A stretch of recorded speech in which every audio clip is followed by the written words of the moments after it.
Está começando mais um Entre Chaves, seu podcast de desenvolvimento de software. No episódio de hoje a gente vai falar sobre a famigerada sala de guerra, problema em produção, aquela reunião crítica que normalmente vem em horários indesejados. Vamos aqui trocar um pouquinho das nossas experiências de quando que isso acontece e, por que não, de algumas boas práticas, né, para resolver aquele problema crítico. Tô aqui também do lado da Fernandinha. E aí, Fernandinha, como é que você tá? E aí, Chagas, oi, gente. Vamos falar sobre sala de guerra, vamos falar, né, esse negócio que todo mundo passa um dia, né? Então, bora lá. Tô também ao lado do nosso querido Lucas. E aí, Lucas? E aí, Chagas? Ah, tem dois Lucas, né?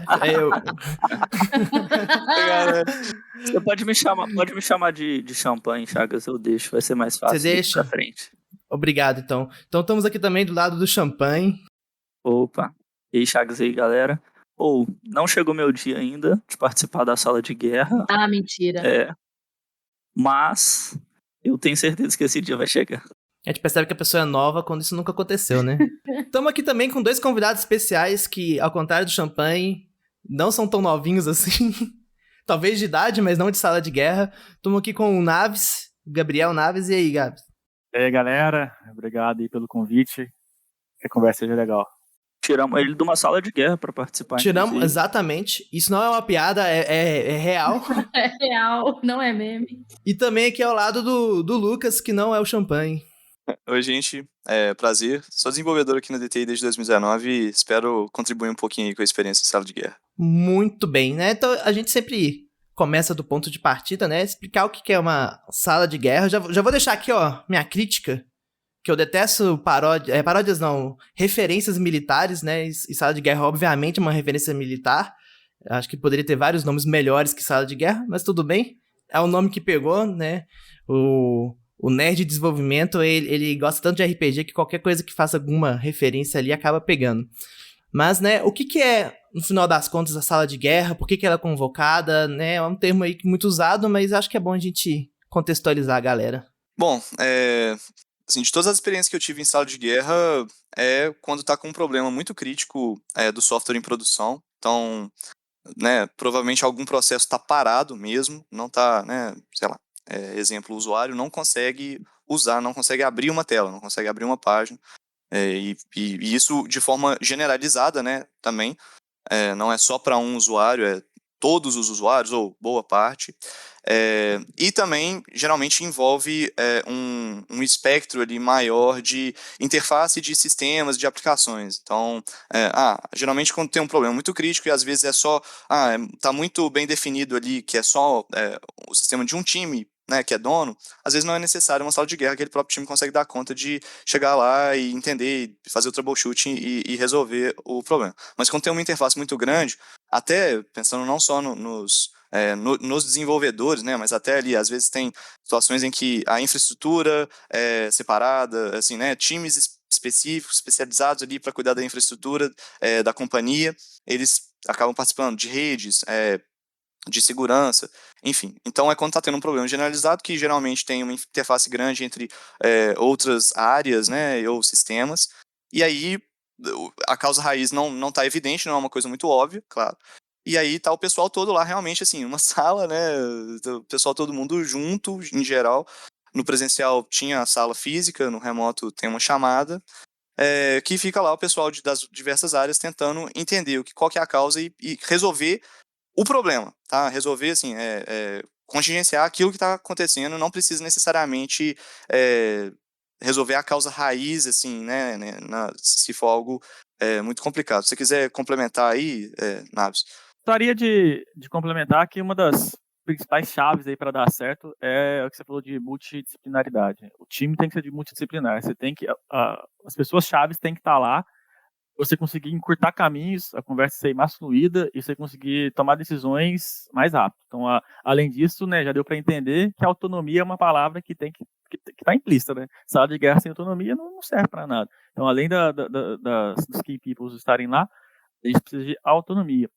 E uma coisa interessante que acontece muito, que a gente vê aí no mundão afora, é que muitas vezes os problemas dão para dentro de casa. Então, muitas vezes tem o back-office. E o back-office também é um lugar onde o filho chora, a mãe não vê, né? Então, Então tem a rotina que processa todas as faturas do ano e tudo mais, aquela parada parou e tá lá milhões de reais parado. Chama o bombeiro, chama a infra, chama o DevOps, chama o DBA, chama o Dev, chama o tio, a tia, o periquito, o papagaio e faz a sala de guerra. Isso aí é um outro ponto. A gente pensa muito assim no front office, né, que é a interface com o cliente, só que tem o back-office. O back-office também, o negócio costuma ser apimentado. A sala de guerra ela tem que resolver um problema crítico o mais rápido possível e tenta trazer ali as pessoas, igual você colocou, as pessoas chaves, todo mundo que possa estar relacionado com o problema ou não. Porque eu acho interessante, né? E aí, talvez até já falando um pouquinho aí das etapas, pelo menos de como, quando eu tô organizando uma sala de guerra, isso é até uma coisa engraçada, a gente precisa ter alguém organizando, não precisa, é uma anarquia para resolver a sala de guerra, né? Em geral, dando minha opinião, eu acho que é bom, sim, ter um mediador ali para, inclusive, chamar as pessoas e coordenar, mas o primeiro momento é identificar qual que é o problema, né? Então é até curioso, normalmente a sala de guerra ela começa muito grande, quando se identifica ali os contornos do problema, aí ficam com as pessoas focadas que estão relacionadas com aquilo, porque muitas vezes nem se sabe, né? O problema ele existe e nem se sabe. É banco, é dados, é network, é VPN, é WAF, é código. Então, o primeiro passo é identificar o problema, né? Eu queria até complementar um pouquinho antes, assim, né, na definição da sala de guerra, né, que o Chagas até falou que é uma definição, um termo militar, né, que eu acho que veio da Segunda Guerra, né, com Winston Churchill, e ele queria, né, juntou pessoas com um objetivo único de derrotar as tropas de Hitler, e aí, com isso, eu acho que uma das principais coisas, corroborando com o ponto do Chagas aí, delimitar o objetivo daquela sala, né? Que é assim, beleza, a gente está aqui por quê? A gente está aqui com qual objetivo? É que eu acho que faz muito sentido com isso aí, de entender o problema, né? Porque eu acho que já vi isso acontecer muito também, beleza, vamos fazer uma sala de guerra aqui, beleza, fizemos, juntamos essa galera, de repente a sala de guerra tá lá há um tempão, e aí? Por que a gente ainda está aqui reunido, né? Será que a gente tem que se perguntar todos os dias, né? Porque se a gente deve continuar reunido, é que eu acho que é isso, é o objetivo e olhar para a convergência daquele objetivo. O que você colocou aí, um fato interessante, Fernandinha, que na minha opinião, a sala de guerra só usa para apagar o incêndio.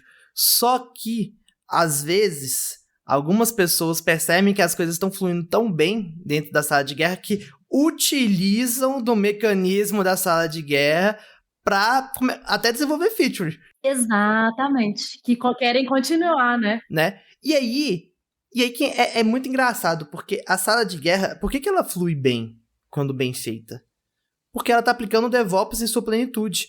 O Naves colocou uma coisa aí muito interessante. É um time que tem autonomia. Se o squad já tivesse autonomia do início ao fim, às vezes ele já teria a performance de sala de guerra, né? É um time que está envolvendo todos de ponta a ponta. Se o squad já tivesse as capabilities desde infraestrutura, né, até desenvolvimento, não tivesse a cisão de infra e desenvolvimento, o que é muito comum em muitas empresas, tivesse aplicando o DevOps em sua plenitude, ele já teria também essa autonomia e essa capacidade, né, de resolver problemas. Mas acho que isso que você colocou ali, da galera estendendo a vida útil da sala de guerra para além do apagou o incêndio, é muito isso, né? Se aproveitar daquelas pessoas ali para poder continuar desenvolvendo alguma coisa.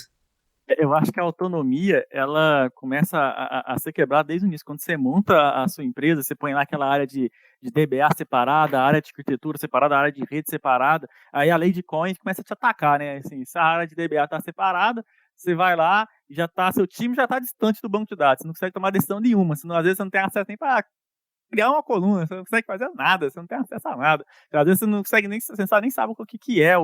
Tem vezes, às vezes os devs não sabem nem o que é, tá assim, tá abstrato para ele. E aí a lei de Cohn impune, né?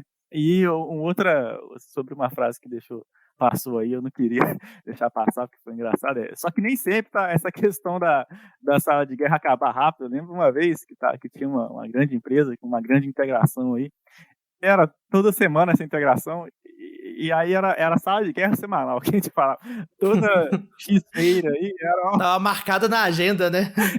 durou meses, porque acontecia, tava todo mundo lá, e assim, às vezes, você nem precisava estar lá, mas o negócio era tão crítico e tão importante para a empresa, que eles falavam, não, você vai estar aí, você vai ficar lá, focado, ajudando, olhando para a tela, olhando para os sinais, né, para os APMs e tudo que existe, e se der algo errado, aí a gente atua. Eu acho que, às vezes, o termo também é usado de forma errada, sabe? Assim, do tipo, eu entendo que em alguns momentos, às vezes o processo não está muito maduro, até o próprio produto não está maduro o suficiente, e de fato é importante ter essas salas de observabilidade, né? Então, tipo assim, ali sabe que toda semana tem um processo que roda, que é crítico, que ainda não está muito bem refinado, trabalhado, acabado.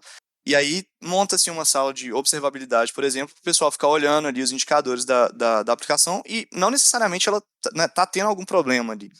Beleza, a gente sabe que por experiência a gente viu que dava problema. Às vezes sim, né? Dava problema mesmo. Mas assim, aí eu acho que são pontos diferentes, né? Tipo, primeiro ter a observabilidade e ver o que está acontecendo com as aplicações de forma geral, e aí detectado um problema e, né, dependendo da escala do problema, se tiver toda essa questão de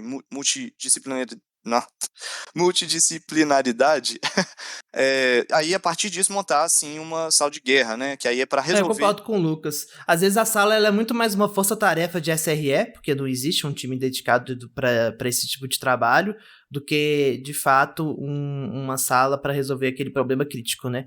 Então, acho até pra gente, né, convergir aqui numa definição pra gente continuar na fala, a gente tá falando aqui daquele problema que deu bug em produção. As máquinas estão paradas, os dinheiros estão sendo queimados, e agora? E aí? Só pra gente distinguir dessa sala de guerra que é criada mais como né, a maturidade não tá tão boa, precisamos ficar de olho aí, de sobreaviso. E aí, então definimos aqui, ó, a sala de guerra desse episódio é aquela que, né, deu pau, deu ruim, e agora, José?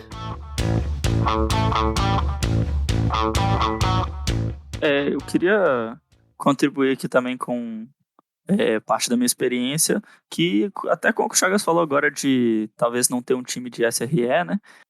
Acho que o trabalho que está inserido no meu time hoje é próximo disso, de evitar a gente ter salas de guerra, né? A gente atua em pegar as partes do sistema que a gente sabe que não estão legais e que costumam gerar crise para, né, tentar tomar medidas ali evolutivas que evitem que essas crises aconteçam, que essas salas de guerra aconteçam.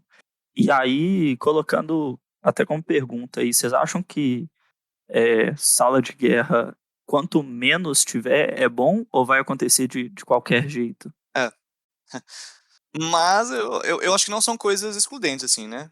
Quanto menos tiver, bom, sim, mas eu acho que vai acontecer de qualquer jeito, porque, né, o processo é suscetível a falhas e, né, o código ainda é feito, né, por humanos que também vão acabar falhando em algum momento.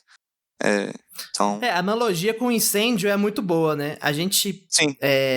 Tenta fazer todos os mecanismos para que não aconteça um incêndio, né? Então, sei lá, um prédio público, ele vai ter aqueles sprinters para jogar água, vão ter treinamentos, vão ter a infraestrutura necessária, né? Gás. Eu não sou especialista aqui, os bombeiros que me desculpem, mas vão ter a porta corta-fogo, enfim, todas aquelas regras até para você conseguir tirar o habits bonitinho para evitar que incêndios aconteçam, né? Mas quando o incêndio acontecer, você tem que ter um time para ir lá apagar. Mas o ideal é que os incêndios não aconteçam, né? Exatamente, né? Eu acho que o negócio é tentar construir os times, né? E construir ritos que os times consigam, né, executar com bastante cadência, que faça com que eles se tornem mais resilientes, né, com que eles mitiguem esses problemas. Fiquei pensando, enquanto a gente estava conversando, que talvez um time, igual o Chagas puxou, né, um time mais multidisciplinado que talvez a gente tem hoje, né, com mais perfis envolvidos, mas não só isso, talvez, assim, envolver as pessoas certas na daily, já possa mitigar um tanto de coisa, envolver as pessoas certas na review do time também possa mitigar um tanto de coisa, ficar acompanhando alguns percentuais, por exemplo, percentual de falha do meu produto, né, aqueles indicadores do Accelerate, talvez já ajudem também a tentar construir times mais maduros. Então, acho que tudo isso vai contribuindo, né, para os times estarem menos suscetíveis a ter um problema muito gigante, né? Claro que ainda tem, por exemplo, ainda existem casos aí na internet de, sei lá, aqueles que a gente sempre fala, né? Invasão via ransomware lá e tudo mais. Aí as empresas precisam criar uma sala de guerra para se proteger. Sei lá, isso aí acabou que vai acontecer, né? Não tem muito jeito da gente se preparar, talvez, até tenha, mas acho que tem alguns eventos que vão acontecer de qualquer jeito mesmo, mas eu acho que os times conseguem, tipo isso. Acho que os times conseguem, de alguma forma, pelo menos, mitigar os eventos mais comuns. O Gabriel até citou aqui o APM, né? O que adianta ter o APM se o time nunca olha para ele? Né? Qualquer que seja, New Relic, AppDynamics, Datadog, enfim, tá lá para olhar, entendeu? E às vezes o sistema eles estão enviando a telemetria, mas ninguém tá acompanhando. Então, existem muitas formas de a gente evitar que o incêndio aconteça. Mas o incêndio aconteceu. E aí? O que vocês acham que são boas práticas, né? O que vocês gostam de realizar? Quais são os passos que vocês gostam quando estão dentro de uma sala de guerra, ali naquele momento inicial que ninguém nem sabe direito o que tá acontecendo? Aquele meme do cachorrinho, né, tomando cafezinho, it's fine, e todo ao redor tá pegando fogo. A sala tem que ter foco, não adianta você entrar numa sala e vir um negócio atrás de você pedindo relatório da semana passada sobre as transações, os elementos que foram processados na última semana, quantos que deu certo, quantos que deu errado. Não adianta, tem que ter foco, né, prioridade não tem essa. É importante que tenha uma organização ali na sala de guerra. Geralmente alguém fica incumbido ali de ser o organizador mesmo, né? E aí eu acho que isso é um dos papéis fundamentais dessa pessoa. Conseguir manter o foco ali do que está sendo feito. E também blindar as pessoas que estão lá dentro da sala de guerra, né? Isso você falou, cara, né? Não tem como. Você vai participar de uma sala de guerra, você não vai ficar codificando história ou enviando relatório ou fazendo query em banco que não tem nada a ver com aquilo. Além disso, é sempre bom todas as pessoas-chave estarem lá. O time que está lá tem que ter todas as capabilities necessárias para resolver o problema. Então não adianta você colocar lá, um problema super complexo, não está conseguindo resolver, aí você põe lá só o dev. Aí o cara não está sabendo nem por onde começar. Quando vê um problema na rede, a gente acha que é firewall, o time de rede não está disponível. A gente acha que o SQL Server está com bloqueio de IP lá. O time não está disponível. Não adianta, você não tem nem acesso aí. Então é extremamente importante também o time, né, as pessoas que foram escolhidas, né, a dedo para estarem lá, tenham as capabilities necessárias. Cara, uma coisa importante no que você falou é isso de escolhido a dedo, porque eu já participei de mais de uma sala de guerra que simplesmente foram colocando mais gente, tipo assim, né, precisa de não sei o que de tal time, aí foi colocando tanta gente do time, aí, precisa de outro time lá, DBA, não sei o que, com tanto de... Aí, cara, também começa a virar carnaval, né, sala de guerra, carnaval, que assim... E no remoto tem uma complicação, né, porque pelo menos no presencial tinha limitação do tamanho da sala. Apesar que eu já vi sala de guerra em auditório. Eu também. Mas, apesar de já ter visto sala de guerra em auditório, pelo menos tinha uma limitação física de transporte, da pessoa estar em outra filial. No online não tem disso, né? Tem a vantagem, inclusive, de ter um acionamento mais rápido, né? Todo mundo entra na sala no momento. Então tem as suas vantagens, mas tem a desvantagem também desse número de pessoas. E sobre o foco, eu acho que uma coisa importante é que, às vezes, no início ali da sala de guerra, as pessoas estão muito preocupadas de achar a causa raiz. Sendo que a primeira coisa que você tem que fazer é estancar o sangramento. Aí explico, né, o que eu quero dizer com estancar o sangramento. Vamos supor que a gente tem um método, sei lá, que ele tá dando um bug e ele tá duplicando o número de pedidos. E aí isso tá acabando com o estoque, enfim. A primeira coisa que tem que fazer é tirar esse método do ar. É fazer um rollback na versão antiga. Se for, por exemplo, um endpoint não autenticado, é tirar ele do ar mesmo, porque o rollback não vai resolver. Se for alguma coisa da última mudança, é voltar tudo para as versões anteriores mesmo. Se é uma questão de exposição de dados, é tirar o sistema do ar. A primeira coisa é estancar o sangramento para evitar que o prejuízo, o dano, continue se alastrando, né? Porque a fase final da sala de guerra é planejar como que vai ser reconstruir as coisas que foram destruídas, né? Porque tem hora que tem coisa que tem registro deletado, tem coisa que você vai ter que fazer uma reconstrução ali de transação, né, dependendo da seriedade do problema.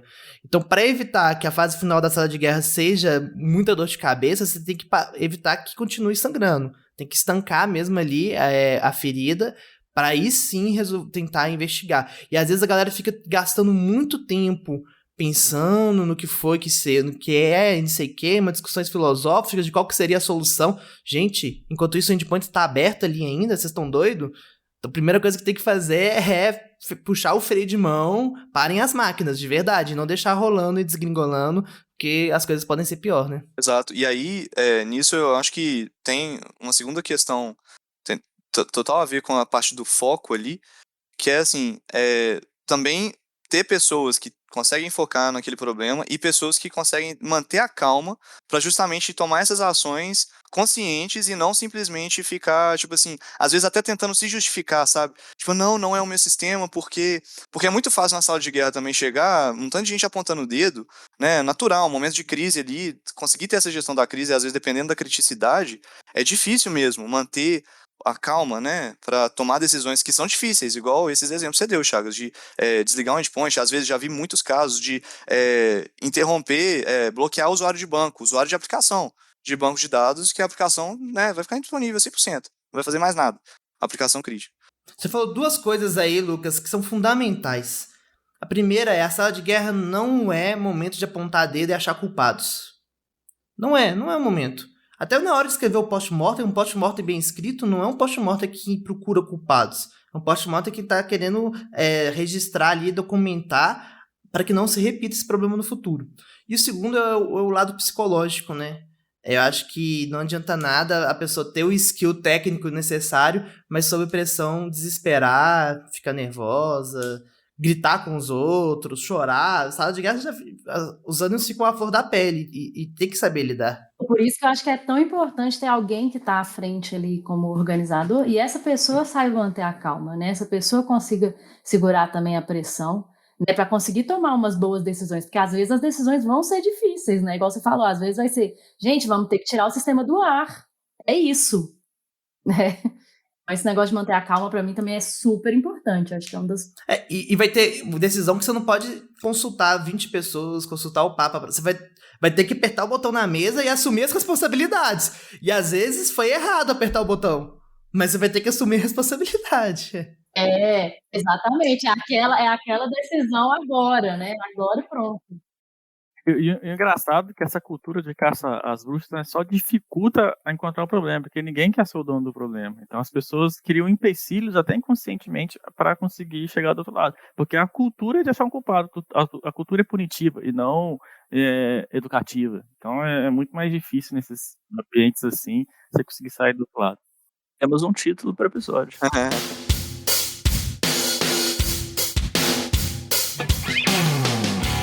Um outro ponto que eu queria adicionar aí, que foi falado, mas é importante, é que os times, eles têm características deles, né? Assim, então, um time que ele cuida de um sistema que é muito grande, que é monolítico e tem muitas coisas críticas, ele está mais propenso a ter sala de guerra. Então, sobre essa operação que foi falado, dá para fazer um pouco de análise prévia, assim, de tentar trabalhar um pouco mais proativamente, porque se você tem um monolito gigante, com tudo crítico, e você está atualizando sempre ele, a probabilidade de ter instabilidade é muito maior do que você tem um sistema, né, tudo distribuído, onde todos os bound countries têm lá, todas as suas dependências já estão lá, atualizadas via evento, nenhum serviço depende de ninguém, tudo na mais pura estado da arte aí, seguindo todos os livros lá de DDD e tudo mais. É mais difícil ter uma crise, né?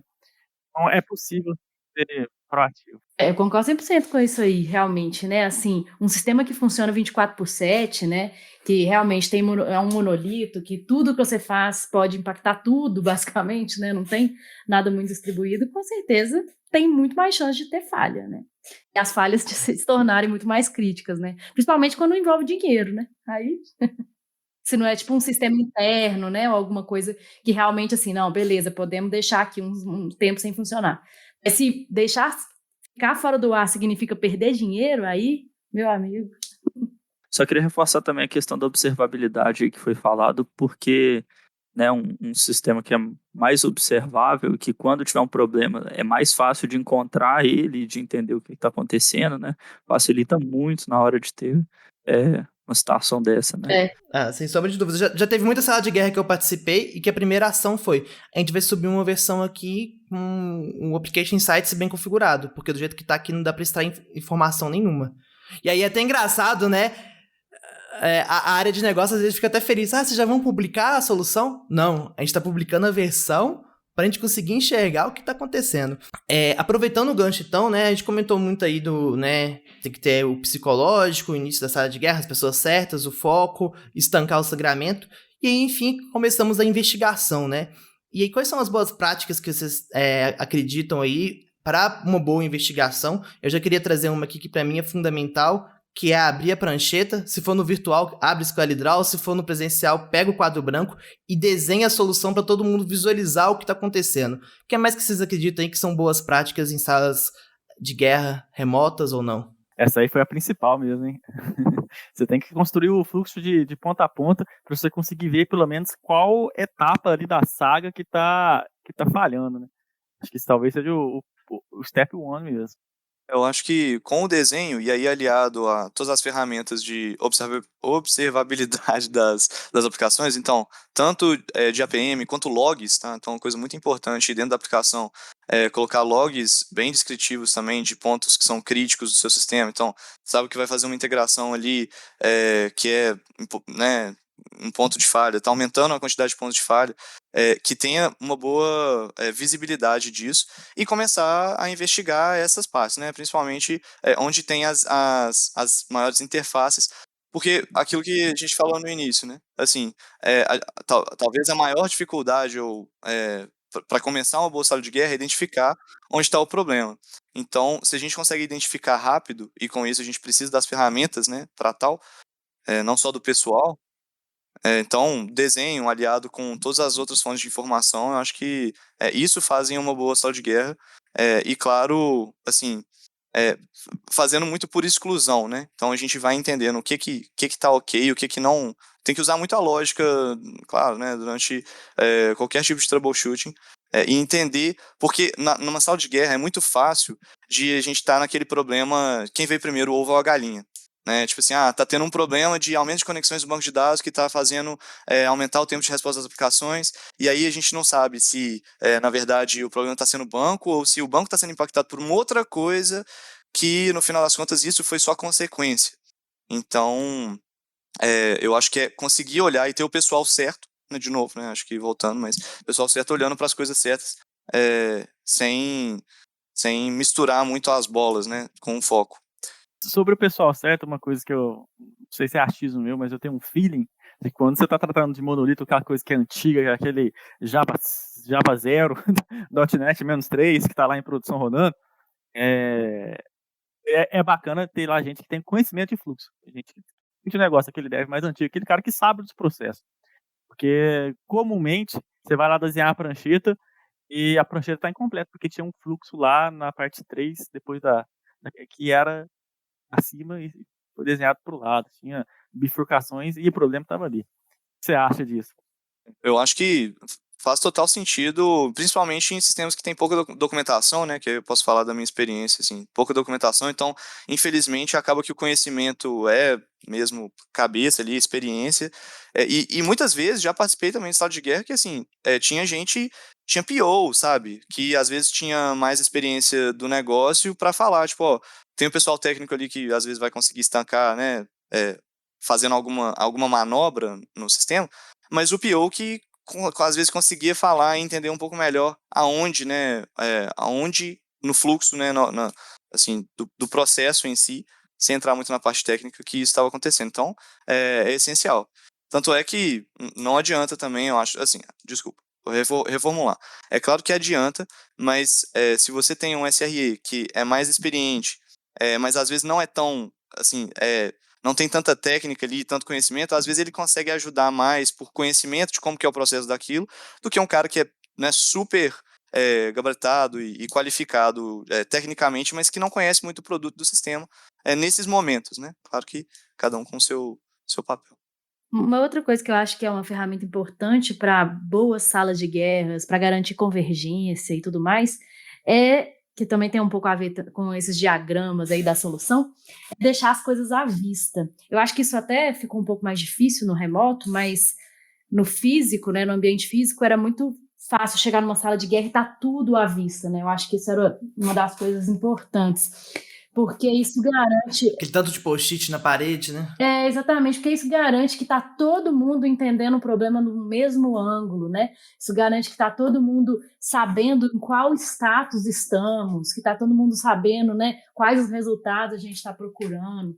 E aí eu acho que gera até um outro negócio, que é um sentimento assim de quando a gente está avançando, um sentimento de que, poxa, estamos vendo uma luz no fim do túnel, estamos avançando aqui. Vocês concordam com isso? Vocês acham? E como fazer isso no remoto, né? Que eu acho que isso é uma das dificuldades de fazer uma sala de guerra no remoto, né? Não ter esse negócio à vista, não ter essa convergência quase que instantânea, né? Se eu olho para o negócio e falo, não, eu sei que estamos aqui. Eu concordo 100%, Fernandinha. E eu acho que até existem ferramentas, mas vou falar, a gente, né, de maneira geral, ainda está aprendendo a utilizar elas no remoto, sabe? Então, eu citei, por exemplo, o SquadDraw. Para mim, como todo mundo pode desenhar ao mesmo tempo, ele é uma ferramenta fundamental em sala de guerra, né? Que você pode ali, né, sem preocupar muito com a estética, desenhar fluxos, diagramas, arquiteturas. Mas um outro ponto que você começou a falar, e eu acho que faz muita diferença do presencial, é aquele sentimento de que estamos avançando, um sentimento de compromisso, que no virtual é 100% possível de ser feito, mas é mais difícil. Porque no virtual a pessoa pode não estar com um foco, a pessoa pode estar em outra reunião ao mesmo tempo, né? Muita gente faz isso e acaba complicando o andamento das coisas. Exatamente, né? Tem a sala de guerra física energiza, né, as pessoas, tá todo mundo ali na mesma vibe, assim, né, na mesma energia, no mesmo foco. Salas de guerra paralelas, né? Eu já até vi salas de guerras paralelas fazendo sentido quando identificou-se que existe um problema no banco, por exemplo, e existe um problema na rede.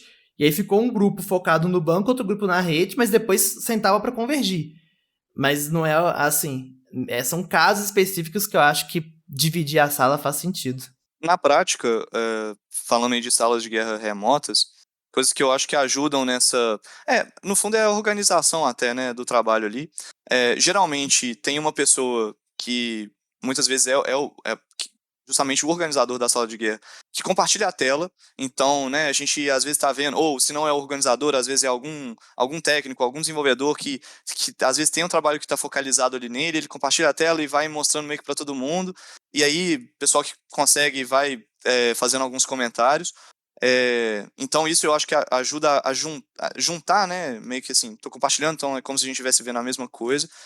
E também a conversa por chat, né, porque no trabalho presencial eu acho que é mais fácil de você ter conversas espalhadas, né, ali ao longo de uma sala. Numa mesa você conversa com o cara do lado ali, numa chamada, por exemplo, fica mais difícil, né, de você falar especificamente com uma pessoa. E aí, por chat, às vezes dando algumas atualizações. Então, assim, eu tô responsável de olhar uma parte específica. Eu vou atualizando, pessoal, tô abrindo os logs aqui, verificando, coloco às vezes uma stack trace ali, para às vezes o pessoal de infra tentar ajudar com alguma coisa também. Então, ajudar dessa, às vezes, da comunicação ali, não verbal, né, não falada, né, muito texto.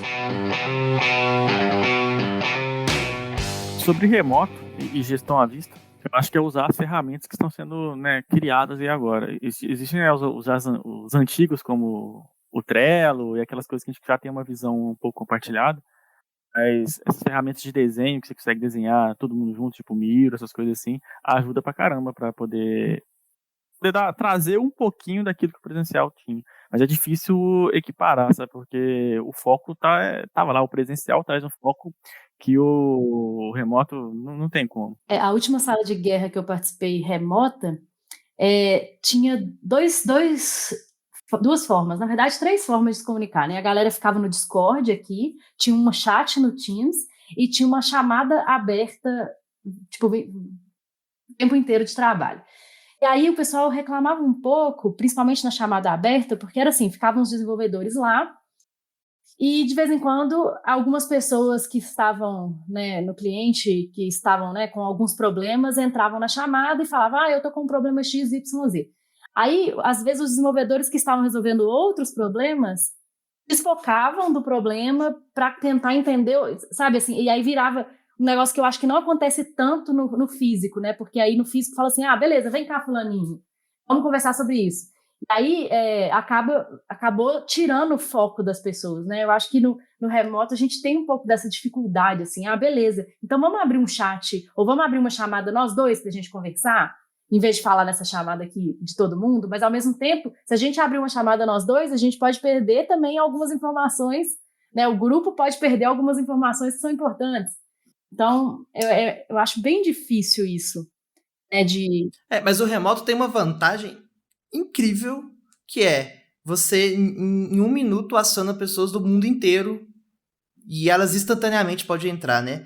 Eu já tive gente que pegar avião pra ir pra uma sala de guerra. Tipo assim, comprar passagem de última hora e ir pro local onde tava dando problema pra ir na sala de guerra. Então, assim, o remoto não precisaria, né? Gastar com a passagem, deslocamento e o tanto de horas até, de fato, efetivamente começar a trabalhar. Então, eu acho que realmente tem todas as vantagens que vocês colocaram, mas tem essa vantagem que a gente tem que realmente botar ela na balança, porque é um diferencial muito grande. Porque quanto mais rápido você começa a trabalhar, mais rápido você resolve o problema, né? E o remoto permite que o time seja acionado de maneira Tem um quase que outro ponto instantânea. positivo também de trabalhar presencial, que é depois das 8h30 tem pizza, né? Nossa, quantas vezes, hein? A pizza de compensação moral. Mas aí quem que pede a pizza? Acha que compensa a pizza? Mas aí tem esse problema, né? E quem que pede a pizza? Ninguém pede a pizza. Aí, não, fulaninho, coloca aí a tarefa de pedir pizza. Mas o Lucas realmente colocou um ponto assim, a pizza vale a pena? Eu não sei não, viu? Dá pra comer uma pizza tranquilo. Fico tentado. Eu prefiro comer. A pizza é mais saborosa quando você não tá sofrendo, né? Eu prefiro a minha pizza sem lágrimas. Mas sem ser muito hipócrita, que não quero, né, levar um negócio tipo, que maravilhoso. Mas assim, querendo ou não, uma sala de guerra é um momento de aprendizado muito grande. Eu ia falar isso. Querendo ou não, é um momento que você amadurece pra caramba, porque você tá ali na pressão, na urgência, e você tem que resolver o problema, né? É o que eu mais gosto de fazer da TI. Tipo assim, falando sério, eu juro pra vocês. É a atividade que eu coordenar a sala de guerra, especificamente, ainda sou estrelinha, eu gosto de coordenar a sala de guerra. Não é nem fácil. É um negócio que me deixa muito realizado, exatamente. Inclusive gera falhas no sistema propositalmente só pra ter sala de guerra, né? Exatamente, Vou falar, uma das melhores pizzas que eu já comi foi na sala de guerra, viu? Nossa, não lembro dela até hoje. Olha aí. Tem gente que gosta de sabor de lágrimas, né? E aproveitando aí pra gente encerrar num bom humor, qual foram os casos mais bizarros que vocês já vivenciaram aí em salas de guerra? Mas já vi muita coisa, viu? Já vi excluir todo um resort grupo em produção com tudo que existe. Todos os bancos, todos os servidores, todos os aplicativos. Já vi update na base em produção, exclusão de documentos em produção, exclusão de servidores em produção, cobrança duplicada em cartão de cliente, cobrança de todas as cobranças que existiam duplicadas em cartões de cliente. Essa pizza aí tem que ter sido bem recheada, tá? Nossa. Meu Deus, Além de já teve uma vez também que eu acho que foi a mais pesada, foi quando teve um ataque em uma empresa aí. Aí essa também foi bem punk. Teve bastante pizza. O pessoal ficando até madrugada, varando madrugada. Eu confesso que, assim, de coisa... tem essas ações aí super extremas, né? De contingência.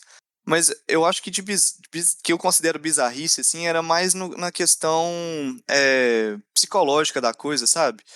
Que acho que é aquilo que a gente comentou, de, tipo, chegar um pessoal que ficar meio que nessa de achar culpado e perder a calma mesmo, perder o senso de, tipo, pô, a gente tá junto nesse barco que tá afundando, não é, tipo, empurrar a galera pra você achar que você vai sobreviver, sabe? Assim, eu acho que conseguir manter até, assim, cordialidade, sabe? Pô, cara, por mais que seja o problema que eu desenvolvo, que esteja que esteja apresentando, que seja a causa, aquele que seja a causa. Não, eu tô aqui pra ajudar nisso, não tô sabotando, né, a operação. Então, pra mim, as bizarrices beiraram mais aí nessa parte psicológica da sala de guerra. Acabei de lembrar uma coisa engraçada que rolou na sala de guerra também uma vez. A empresa parou e ninguém conseguia entender por quê. E aí, quando foi ver, todos os servidores lá relacionados a documentos estavam no extremo, não respondia, nada respondia. Aí, quando veio, tinha uma tela em algum legado aí escondida que você tinha a opção de baixar todos os documentos que existiam na empresa. E a pessoa foi lá e baixou todos os documentos que existiam na empresa. Aí ficou lá processando todos os documentos em paralelo, assim. Aí parou tudo. Meu Deus. Isso aí foi bizarro, cara. É o botão de autodestruir, né, do laboratório, assim. Esse botão foi o Chagas que fez o Chagas. Realmente foi ele. O botão, nem conhecido como botão Chagas, né? Escondeu. E sem contar a sala de guerra em auditório que a gente falou aqui, é um negócio bem esquisito, né? Isso eu nunca vi. Eu acho que de caso, assim, curioso, né? Acho que a sala de guerra mais bizarra que eu já participei foi uma que tava varando madrugada, todo mundo extremamente cansado, extremamente produtiva. Era uma coisa importante é saber quando parar e recomeçar no dia seguinte, né? Eu já trago aqui esse conselho aí, ó. Tem hora que você tá tão cansado que você vai produzir mais bug do que corrigir. E é uma hipocrisia achar que continuar vai resolver. Mas enfim, a gestão à época resolveu continuar a sala de guerra. E aí chegou um momento que as pessoas simplesmente estavam dormindo em cima do teclado. Meu Deus. Dormindo. Todo mundo chegou dormindo assim, e de repente, tipo assim... Não, as pessoas caíram em exaustão. Eu tô falando aqui que foi engraçado, mas na verdade na época foi deprimente e quase criminoso, eu diria. Seria engraçado se não fosse trágico. Exatamente. E é isso, eu acho que a gente tem que respeitar também o nosso limite, sabe? Que ninguém aguenta mesmo. Eu coloquei também da minha parte, acabou que vocês comentaram, e eu descobri no final aqui que eu já participei de sala de guerra, só que é aquelas que você é figurante, né? Me colocaram lá, era remoto, e não era eu quem deveria estar lá no momento, né? Então, não, acho que não ajudei muito, não, mas já fui inserido algumas vezes. Foi o Chagas que organizou essa. Eu fui só para comer pizza no final. Provando aí que devemos colocar as pessoas certas, né? Porque senão as pessoas não resolvem o problema. Só ganham pizza. Então é isso, né, gente? Esperamos aí que não tenhamos sala de guerra por enquanto. Na verdade, enquanto a gente tá falando aqui, é palhaçada, né? Eu tô até, se bobear, se escrever digitando, mas alguém acabou de mandar uma mensagem que deu problema num painel. Vai ter que organizar a próxima sala de guerra. Mas oremos para os deuses que não aconteçam muitas salas de guerra. Estamos há 0 dias sem sala de guerra. Eu falei que eu gosto, mas eu não gosto de sala de guerra depois de 18 horas, não, tá? Eu gosto de sala de guerra em horário comercial, de preferência. Ai. Moral da história é que tudo acaba em pizza, né? E nem sempre é bom. Agradecemos aí os nossos convidados de hoje. Fica um beijo para nossos ouvintes e até terça que vem. Valeu. Obrigado, pessoal. Valeu. Valeu, Até, gente. gente. Valeu. Tchau.